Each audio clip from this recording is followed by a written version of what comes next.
Halo lagi. Ya, jadi aku mau nerusin sih bahasan aku kemarin karena aku rasa mungkin masih nanggung atau ada yang kurang dengan apa yang aku jelasin kemarin. Memang, aku kemarin itu bahas soal ASI eksklusif dan menyusui eksklusif. Bedanya tuh apa? Kalau menyusui eksklusif, otomatis pasti ASInya eksklusif. Sedangkan kalau ASI eksklusif, belum tentu menyusui eksklusif. Maksudnya adalah ketika kita berpikir mau ASI eksklusif, media apapun, dengan cara apapun, yang penting ASI eksklusif. Nah, aku tuh lumayan apa ya, mungkin karena udah ikut pelatihan konselor menyusui, pelatihan manajemen laktasi, jadi eh, pikiran aku tuh udah mulai dilurusin gitu ya, maksudnya bukannya fanatik, tapi aku mau coba ngelurusin ke mamsi semua, terutama yang belum mulai menyusui atau masih hamil, biar nggak salah nantinya gitu. Fokusinlah buat kita tetap nyusuin bayi kita gitu, jangan sampai berpikir mau ASI eksklusif. Memang benar kita mau ASI eksklusif, tapi jangan sampai faedah dari menyusuinya itu hilang gitu. Jadi zaman sekarang tuh banyak banget anak-anak baby yang memang ASI eksklusif, puji Tuhan ASI eksklusif, tapi setelah ditanya nggak menyusui langsung atau menyusuinya cuma 2 minggu, habis itu anaknya nggak mau lagi, jadi selalu dikasih pakai dot. Akhirnya mamanya cuma jadi mama eksklusif pumping atau apping mama gitu, yang breast breast pumping aja, mompa mompa mompa dan mompa, asinya dikasihin.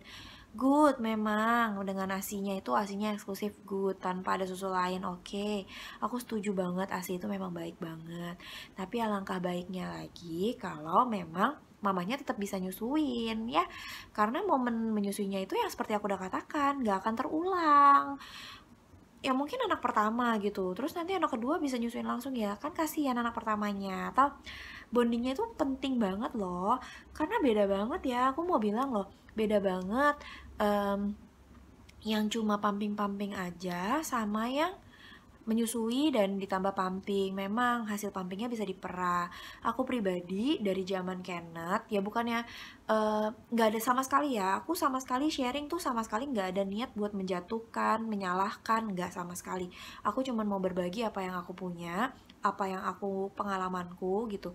Aku bukannya enak kok, bukannya lancar-lancar banget asinya. Aku akan share gimana pengalaman aku, kesaksian aku tuh berjuang loh buat punya ASI gitu, maksudnya bukannya tipe ngucur-ngucur kayak keran gitu ya, nggak dipompa terus bisa banyak banget gitu, enggak sama sekali. Aku step by step minum booster ASI, terus rutin mompa, itu tuh segala macam aku lakuin buat bisa em, apa bisa ASI eksklusif sampai 2 tahun dengan menyusui juga gitu, karena aku nggak mau meninggalkan momen aku menyusui gitu.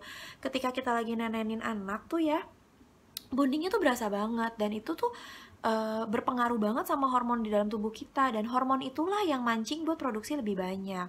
Ditambah satu lagi, ketika menyusui langsung, babynya kan langsung netek. Kita kan nggak pernah tahu kan dia minum seberapa banyak, karena tetek kita tuh nggak transparan kayak botol bisa dilihat berapa cc, nggak sama sekali.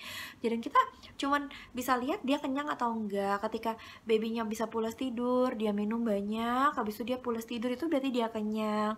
Dan bukan berarti kalau seandainya dikasih pakai botol dia jauh lebih kenyang ya, enggak.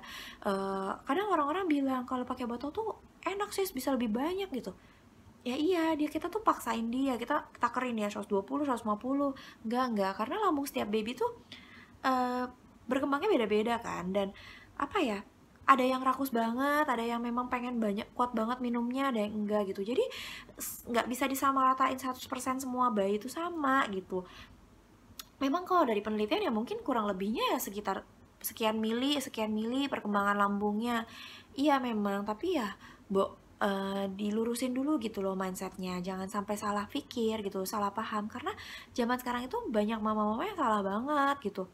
Kalau memang mamsis ada yang lagi hamil nih, yang lagi dengerin aku belum lahiran, aku tekenin banget ya buat menyusui banget deh, menyusui langsung. Apalagi kalau mungkin kalau mamsis bekerja pun full-fullan deh, masa cutinya tuh dipakai maksimal banget buat menyusui langsung. Nanti aku akan aku akan bantu menjelaskan tentang manajemennya, gimana caranya perah buat mama-mama yang bekerja gitu. Em, dan gimana cara bisa nyimpennya, karena aku pribadi juga kan kerja gitu, aku nggak bisa 24 jam sama babyku. Dari zaman Kenneth dulu, Kenneth malah sampai aku tinggal-tinggal ke rumah sakit, harus jaga sif-sifan gitu kan. Dan buktinya bisa gitu. Jadi ketika ketemu sama anak ya udah full-fullan dia nyusuin gitu. Dan memang kalau seandainya mau hindarin bingung puting tuh jangan dikasih lewat dot. Itu akan aku bahas ya, aku akan bantu jelasin. Nah, di sini tuh aku mau tekanin lagi, menyusui secara langsung lah, karena ketika bayinya nenen, dia minum lebih banyak, yang akan diproduksi kan akan lebih banyak. Dan feedback ke otak itu akan tahu, oh iya anaknya lagi growth spurt gitu, lagi percepatan pertumbuhan, dia lagi minum lebih banyak. Biasanya tuh di 2 minggu ya, 2 minggu tuh dia mulai naik tuh, terus di 3 bulan itu tuh lagi mulai naik-naiknya. Jadi dan yang 3 bulan ini tuh yang sering banget bilang aku cuma bisa nyusuin 3 bulan, abis itu asiku ngedrop.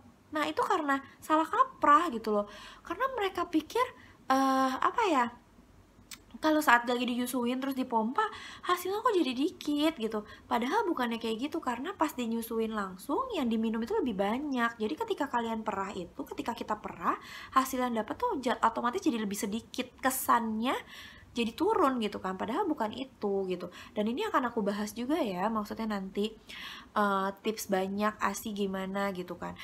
Dan aku nggak ada menyalahkan siapapun atau nggak ada bilang semua salah atau semua benar, aku benar gitu. Nggak, aku juga masih banyak belajar, aku juga masih banyak salah gitu. Dan aku mencoba buat men-sharing apa yang aku punya gitu, apa yang jadi pengalaman aku. Karena semakin aku ikutin pelatihan, semakin aku tahu yang benar, aku mau berusaha buat jadi lebih benar dan berusaha buat bisa membagikan yang benar juga gitu. Nah, kalau seandainya aku ada salah, masih ada yang keliru, mohon aja, aku welcome banget buat dibenerin ya.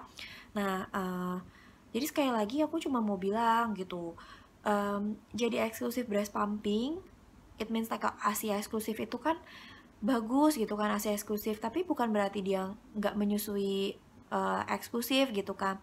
Asia eksklusif tapi nggak menyusui eksklusif tuh sayang banget. Jadinya mamanya sibuk-sibuk mompa terus, kayak yang aku udah bilang kemarin. Please gitu, anak kita tuh butuh perhatian kita. Maksudnya bukan perhatian, bukan cuma kita jadi mama perah yang lu butuh ASI ya gue kasih ASI, nggak kayak gitu. Karena ketika kita nenenin langsung, bondingnya tuh beda banget ya.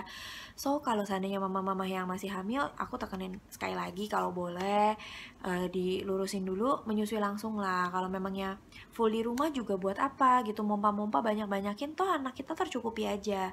Zaman dulu aja tuh mama-mama kita tuh nggak ada loh yang sibuk-sibuk mompa. Apalagi zaman dulu tuh kayak beli susu formula kan mahal. Mereka tuh bisa loh sampai ngasih ASI tuh bertahun, maksudnya kayak setahun 2 tahun, bahkan ada yang 3 tahun kan gitu kan, karena mereka tuh bisa nyusuin langsung. Dan Tuhan tuh baik banget ya, bisa apa ya, kasih kita tuh susu ASI sesuai dengan kebutuhan bayinya, jadi nggak usah khawatir akan kehabisan gitu.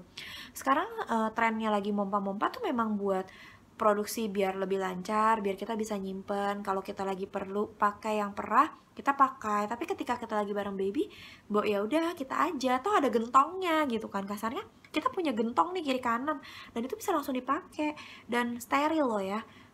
Ini jauh lebih, menyusui itu steril banget ya. Nggak ada tuh yang kayak bahkan bakteri segala macam tuh nggak ada.